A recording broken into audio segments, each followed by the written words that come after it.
Oke, Smart Viewers, welcome back to Sore-Sore Seru. Seru banget.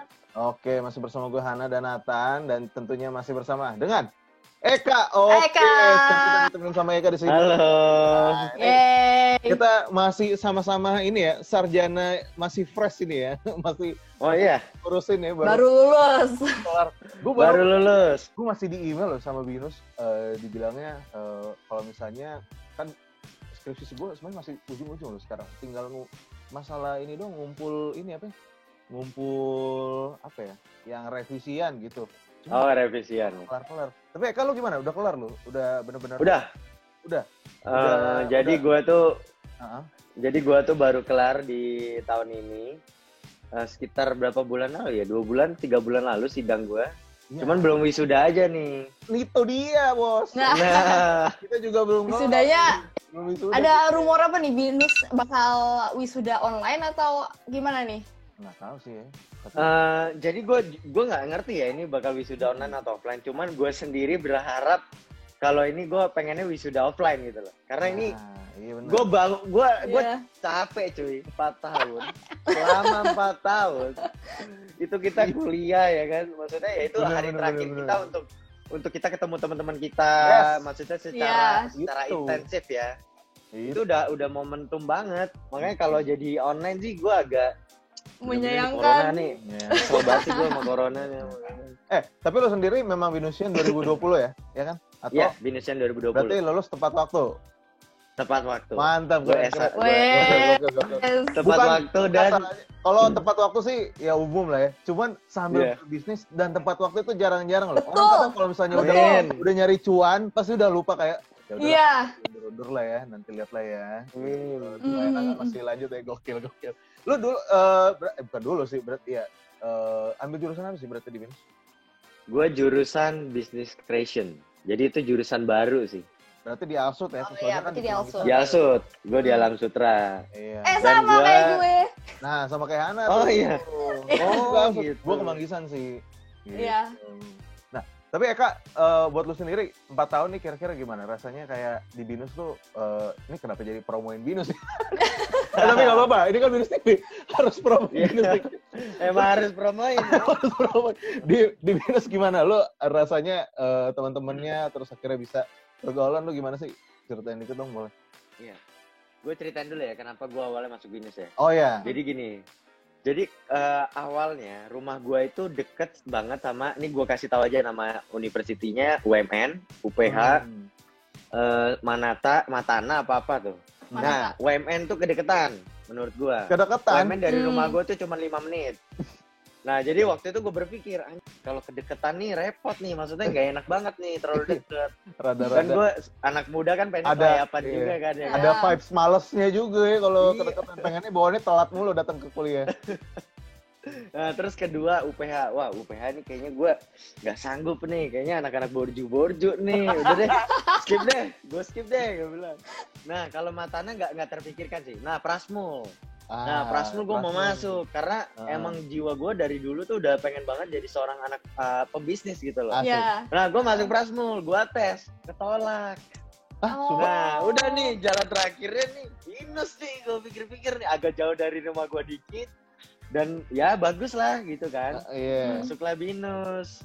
Dan masuk Binus ya yang gue dapetin ya pertama pertemanannya ya. Pertemanannya Oke. memang beda dari kuliah-kuliah lain. Terus yang paling nyebelinnya dari Binus tuh parkiran ya. Bener kalau Parkiran dia- itu Alsut udah- parkiran aduh. terparah. Nah, apalagi yang masih Parkiran awal-awal. sih. Kalau yang awal-awal Wah. tuh udah parah banget sih. Iya. Wah, yang Entar dulu. awal- Tolong jangan jelasin. Jangan jelekin ya. Tolong jangan dijelek-jelekin dulu. Oh iya. Tolong. Jangan jelek-jelekin Bahaya nih dulu nanti ya. gue. Bahaya nih nanti kerja gue nih sebagai host di sini. Bahaya. Tapi Aduh. itu kalau di tahun-tahun mungkin 2016 awal kayaknya memang rada ada asem ya buat anak-anak gitu. Wah. Apalagi fasilitasnya setelah gue lulus baru ada fasilitas olahraganya. Lapangannya baru ada. Bornya men keren banget sih menurut gue. Gue udah Jangankan lu deh. kan keren banget sih. Udah jadi kan soalnya Udah jadi, tapi kita nggak Udah bisa jadi. ngerasain. Kita nggak bisa ngerasain karena soalnya bentar pas lagi kelarnya kan pandemi juga, tahun iya. ini. Betul, Iya. betul. Gitu. Nah, Eka, lu sendiri akhirnya di BINUS di akhir tahun ini masa pandemi gimana? Kayak semuanya via online atau masih ada perlu datang ke kampus lagi? Kebetulan gue udah nggak ada urusan lagi sih sama BINUS sih. Belum ada lagi sih. Udah nggak ada lagi. Ya tapi selama COVID gue online semua ya, termasuk sidang, sidangnya online, dan memang gue akuin manajemen BINUS bagus sih. Iya.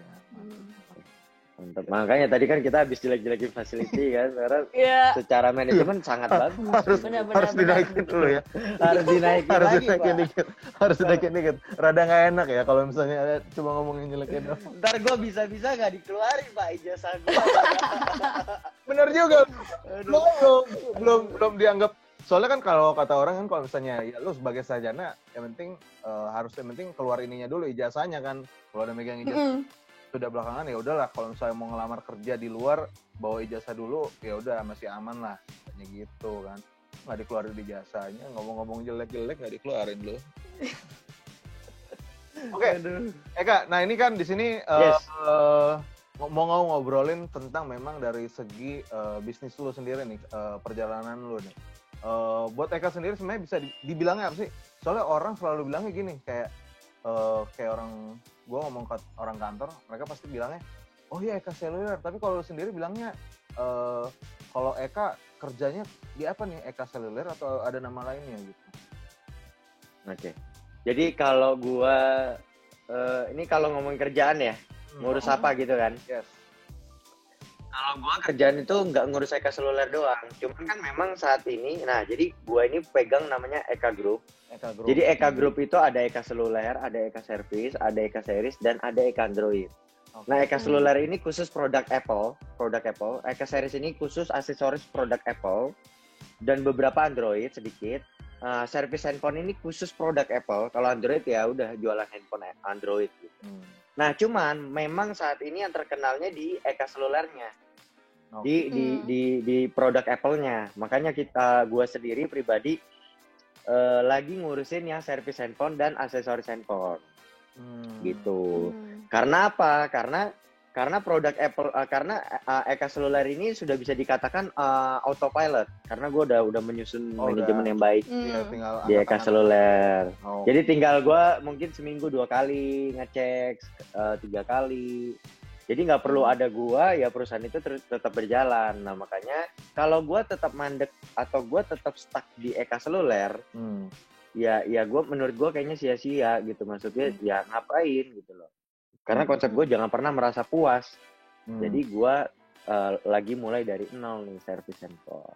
Akhirnya mulai baru lagi nih. Oke. Nah, sebelum berlanjut lebih panjang lagi ke sana, ini gua mau kilas balik lagi sedikit lagi nih. Ini jauh lagi sebelum mungkin dari lu masuk BINUS. Nah ini tadi sebelumnya kita udah sempat ngobrol kalau misalnya lu udah mulai itu 8 tahun lalu waktu masih lu SMP ya? SMP 3 ya? Nah ini gimana nih ceritanya? Lu tiba-tiba tertarik dulu deh sebelum mulai bisnis ya. Lu akhirnya kan mulai bisnisnya kan berarti masuknya langsung ke iPhone ya berarti.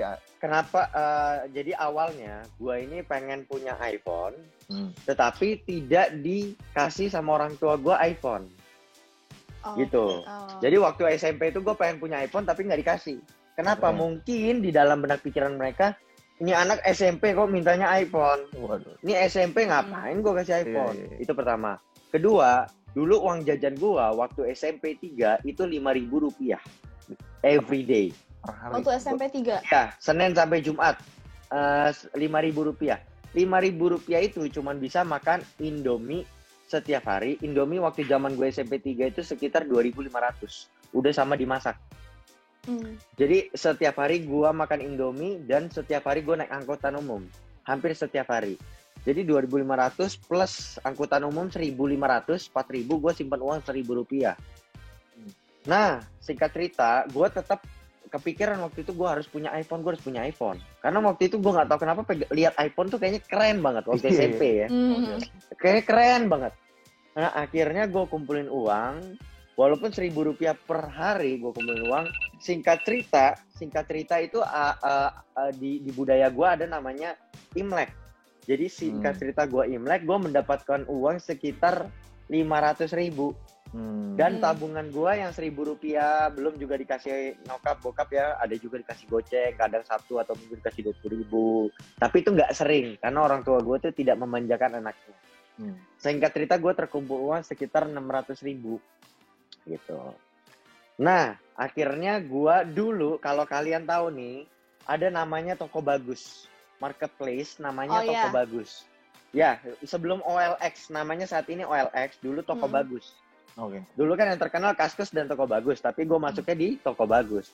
Jadi Toko Bagus itu gue everyday gue cek, setiap hari gue cek iPhone termurah, gue cari. Secara tidak langsung gue belajar ini harganya normalnya segini nih, ini segini nih, jadi apal. Dan gue cari-cari yang termurah, tapi nggak ada duit ya waktu itu. Sampai singkat cerita tiba-tiba gue dapetin penjual yang jual iPhone pertama kali ada di dunia. Itu namanya iPhone 2G. Akhirnya gue beli. Lalu gue COD lah, gue ketemuan sama orangnya, beli. Akhirnya gue pakai selama 3 hari. Handphone itu nggak bisa ngapa-ngapain. Nggak bisa buat teleponan suaranya kecil. Buka Facebook mati mulu. Bukain, wah intinya udah kudet lah, udah jadul lah. Nah akhirnya gue bete nih. Ini harus diapain ya nih handphone ya? Akhirnya gue jual aja ke karyawan bapak gua. Nah waktu itu bapak gua jual beli mobil second. Nah gue jual ke karyawan bapak gua. Gue bilang, Mas ini ada iPhone murah banget, mau nggak? Nah dia bilang, berapa kok gitu kan? Ini harganya waktu itu aku beli 500.000, aku jual ke mereka 600.000. Dulu sistemnya masih dagang. Aku jual 600.000 deh, mau nggak? Terus dia bilang gini, mau saya iPhone keren gitu kan. Saya bilang gitu, keren nih, gimana nih. Beli dia. Akhirnya untung 100.000. Tetapi di situ belum ada kepikiran untuk jual beli. Masih kepikirannya pengen pakai punya handphone iPhone. Nah, ya akhirnya berjalannya waktu, saya cari-cari di Toko Bagus lagi. Lihat-lihat handphone apa yang murah, tapi nggak bisa dibeli iPhone. Kita cari handphone apa yang murah, cari jual. Nah tiba-tiba kepikiran, kenapa nggak gue jualan, ini singkat cerita masuk ke SMA 1. Kenapa gue nggak jualan handphone aja nih? Akhirnya gue pribadi waktu itu cari handphone murah, BlackBerry Gemini. Waktu itu harganya gue beli 3,5 apa 400.000. Nah waktu itu gue punya teknik marketing begini. Dulu zaman BlackBerry Messenger, kalau kalian tahu, itu ada namanya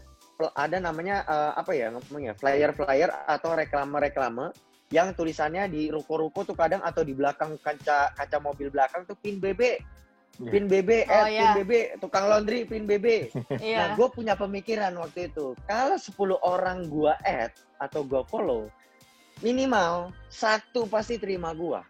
Kalau 100 orang gue add, pasti 10 orang terima gue. Ternyata ketika gue melakukan seperti itu, yang follow back gue tuh banyak banget. Waktu itu gue ciptakan namanya Eka Seluler. Kalau sekarang Eka Seluler gitu kan. Dulu Eka Seluler, tapi L-nya beda. L-nya double L-nya beda. Nah, akhirnya gue add-in keterima, dan barang-barang yang gue beli di Toko Bagus, gue jualnya tau nggak di mana? Di BlackBerry Messenger. Dan lu tahu apa? Laku. Gak nyampe hitungan menit laku. Mereka nggak kenal gue. Dan teknik marketing kedua waktu itu yang gue lakukan adalah gue bikin brosur. Gue bikin brosur di mana kalau mau beli handphone atau jual handphone, hubungi saya, pin BB gini. Itu sampai sekarang brosurnya masih ada tuh, gue simpen. Nah, karena gue orangnya maluan, jadi brosur itu gue tempel ke tiang-tiang listrik atau kemana-mana itu malam-malam. Karena gue nggak mau dilihat orang pagi, siang, sore, karena gue orangnya malu waktu itu. Jadi malam-malam gue tempel, bodo amat lah ngelanggar apa, karena gue waktu itu ya niat gue jualan aja, dan gue nggak ngerti tempel aja. Ya udah, akhirnya singkat cerita, ya berjalannya waktu, jalan dari SMA 1, SMA 2, SMA 3. Pertama kali gue dapet 100 juta pertama gue di SMA 3. Jadi waktu gue pegang 100 juta pertama, gue kasih tau orang tua gue, "Pah, Ma, aku punya 100 juta nih dari penghasilan aku sendiri." Mereka bangga banget. Wah. Di situ gue masih dibayarin orang tua, intinya masih dikasih duit jajan, tetapi memang orang tua gue memberikan uang jajannya tidak normal menurut gue. Kayak tadi SMP 5.000, SMA 10.000.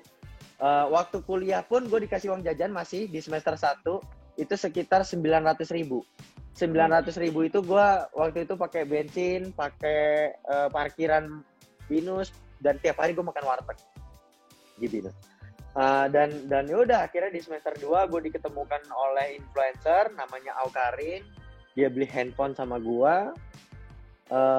Dari gue nggak punya karyawan, dipromosi sama dia, jadi berkembang, jadi rame. Jadi gue kepikiran kita butuh karyawan, mulai dari 1, 2, 3, 4, ya mulai meningkat dari gudangnya cuman di satu gudang garasi mobil yang cuman mau satu mobil. Akhirnya kita akhirnya bersyukurnya gue dalam 1 tahun udah bisa beli rumah sendiri. Gue pindah ke rumah. Akhirnya selama 1 tahun di rumah gue pindah lagi ke ruko.